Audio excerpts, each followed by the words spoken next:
buenas noches, bienvenidos a Prohibido Callarse. Hoy el día está lleno de noticias y vamos a estar dándole cobertura aquí a través de nuestro programa. Algunas de las más importantes de ellas. Hay cambio de guardia en la campaña de Trump y además de eso ha recibido hoy el primer briefing de agencias de inteligencia en la cual él mismo dice que no cree. Vamos a tener a Ramón Mestre, va a estar también por aquí Sergio Tálora en solamente unos minutos. Ya saben ustedes que hay un grupo de personas tratando de cambiar las reglas de cómo se financia las campañas en el condado de Miami-Dade. Hoy el escándalo por la mañana fue grande. Le estaban pidiendo $22,000 nada más que por buscar datos. ¿Cómo terminó? Aquí se va a enterar en solamente unos minutos. Y por otra parte, los venezolanos están teniendo serios problemas en el aeropuerto internacional de Miami. Pues el colega Antonio María Delgado ha hecho una cobertura extensa de este tema en el Nuevo Herald. Vamos a darle seguimiento a eso y además tenemos a un gran amigo, queridísimo amigo y además tremendamente respetado. Está el doctor Willie Allen con nosotros. Vamos a estar de lo que está pasando en el aeropuerto internacional de Miami con esta noticia de Antonio María Delgado y además qué es lo que puede pasar en Panamá. Eso es parte del menú de opciones noticiosas que tenemos para ustedes en el día de hoy, pero como siempre comenzamos con nuestro Juan Camilo Gómez. Juan Camilo, gracias. ¿Cómo está todo? Muy bien. Y arrancamos con un rápido repaso, Roberto, porque el panorama político está bien nutrido el día de hoy y sobre todo por parte de la campaña de Donald Trump, que hay relevo de cabezas. Tendremos al señor Paul Manafort ahora ya haciéndose un poco a un lado, porque Stephen Bannon de Breitbart News y también ex Goldman Sachs ahora asume como nuevo director ejecutivo de la campaña. Y sobre todo, Kellyanne Conway, que antes era asesora y analista de encuestas de la campaña de Donald Trump, ahora es la nueva jefe de campaña.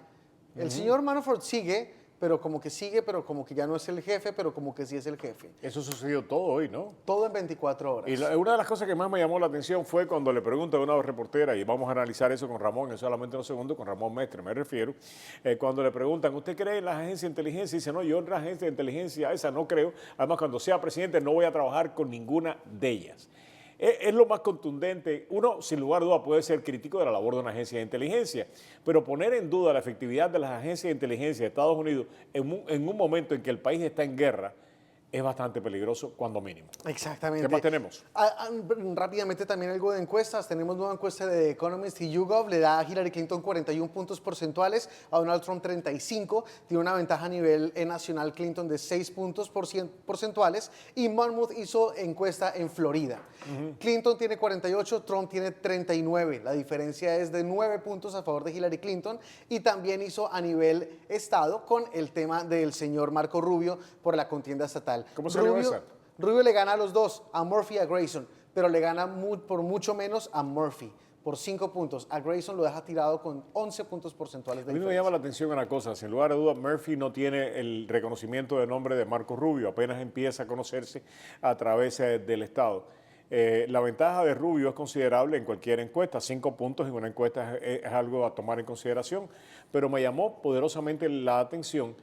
Los números de Murphy, para empezar, no están tan malos. No están nada malos. No están tan malos. Hay que decir también que la Comisión de Elecciones del Estado de la Florida acaba de multar otra vez al señor Dwight Bullard, a nuestro candidato al Senado. $2,000 en esta ocasión, ¿no? Sí, 2,000. Ya lo han multado en mayo por unos 5,000. Y nuevamente es por irregularidades en la forma en la que presenta los documentos.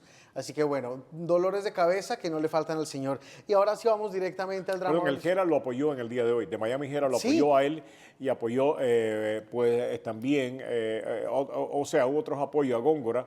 A Michael Góngora lo apoyaron para el Senado. Y ya empezaron, cosas que yo no había visto, empezaron comerciales a atacar a su contendiente demócrata, por lo menos el más relevante, que en estos momentos... ¿Jason Piso, tal vez? No, estoy hablando de la contienda, del mismo Bullard, que es a Andrew Korch. Ya empezaron a atacar a Andrew Korch, que hasta ahora no lo habían atacado.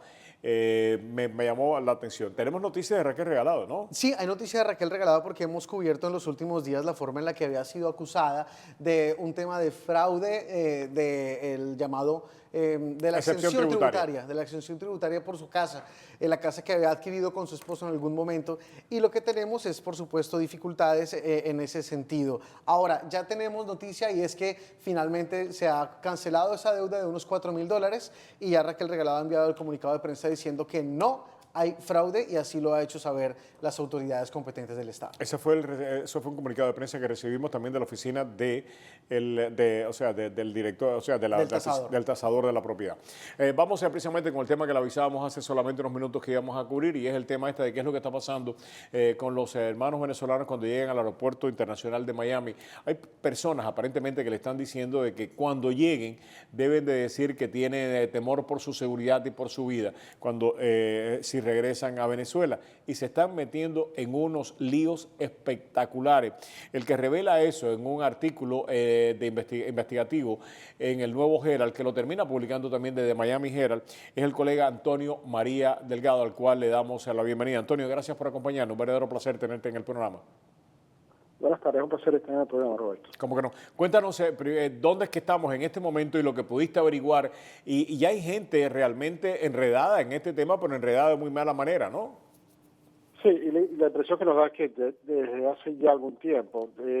Lo que encontramos es que había un número importante de venezolanos que habían sido detenidos o se encontraban detenidos en BTC, que es el Broward Transition Center, una especie de centro de migración que se encuentra en Broward County. Y muchos de ellos habían llegado ahí directamente desde el aeropuerto. Después que se le habían entrado en la primera casilla de inmigración, se les había hecho unas preguntas y se les había apartado por alguna razón y fueron entrevistados posteriormente en otras taquillas del aeropuerto, muchas veces con la pregunta insistente de si se tenían ellos miedos de vivir en Venezuela.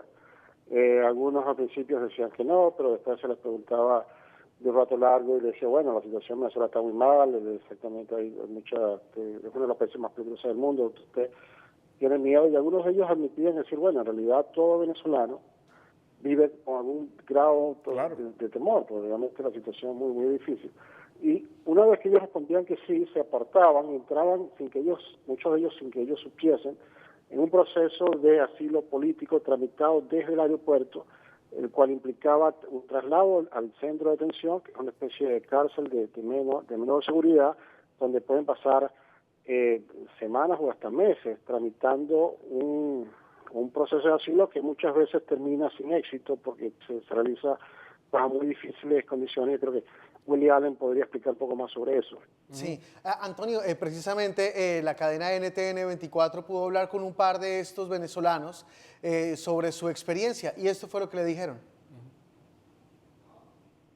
Me registró celulares, cartera, la maleta, papeles que traía, y después me decía que si yo no le decía la verdad, me iban a detener, iban a llamar a mis padres en Venezuela. No me imaginé que aquí trataban tan mal al venezolano.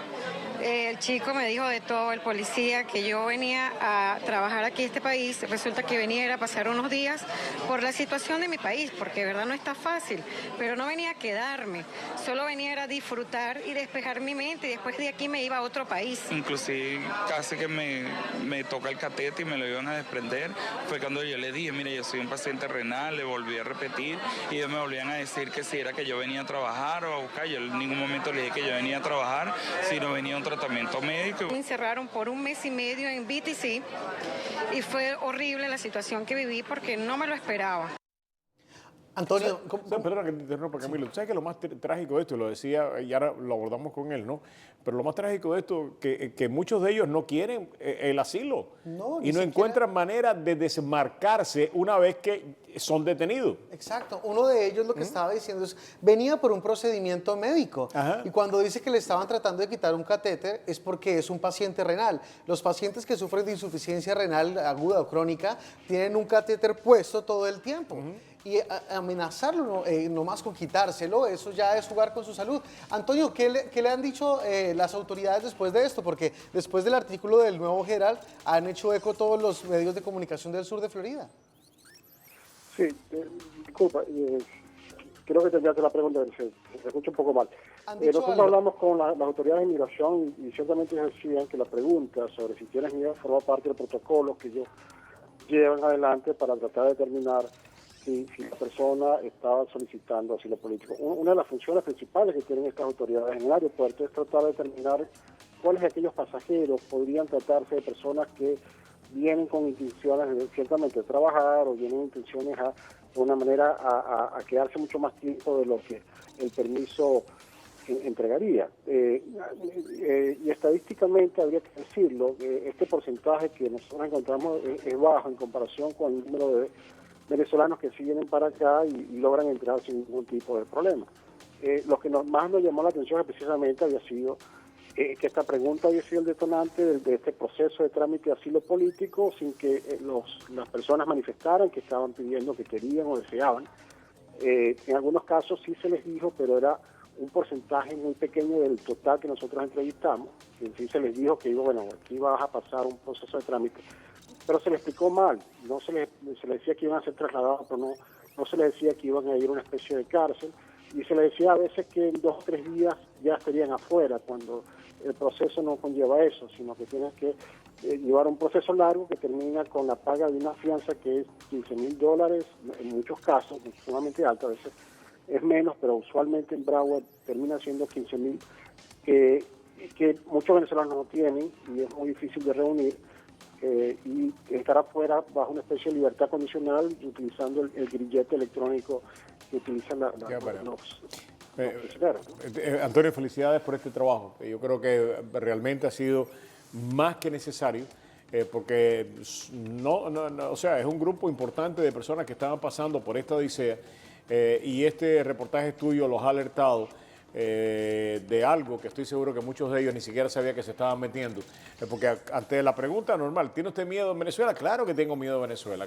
Claro, es como si uno le dice, ¿tú tienes miedo de estar a las 12 de la noche caminando por el downtown de Miami solo? Claro que tengo miedo de caminar por el downtown de Miami a esa hora solo, y eso no implica de que uno vaya a cometer ningún crimen ni nada de eso. Felicidades, excelente trabajo, Antonio María. Y solamente quería agregar que recientemente Gallup, la firma de encuesta, ellos tienen un estudio sobre los países donde las personas sienten más inseguridad, y resulta que Venezuela es el país donde, superando a Siria incluso, donde hay un conflicto bélico, donde los ciudadanos sienten más miedo de estar caminando por las calles. Exactamente, una de las cosas que vamos a hacer, Antonio María Delgado, tenemos a Willie Allen aquí en el estudio, vamos a hablar con él de este tema.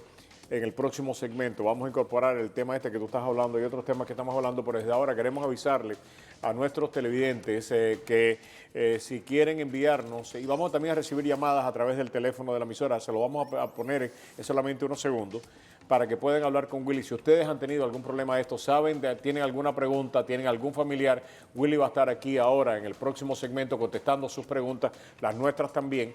Pueden ir enviándonos pues a nuestro Twitter personal, @RobertoRTejera. El teléfono lo vamos a poner en pantalla en unos segundos para que él los ayude pues con cualquier pregunta que ustedes tengan sobre este tema y sobre el tema de los cubanos en Panamá. Así que esperen por Willie Allen, regresamos de publicidad con él contestando sus preguntas. Regresamos.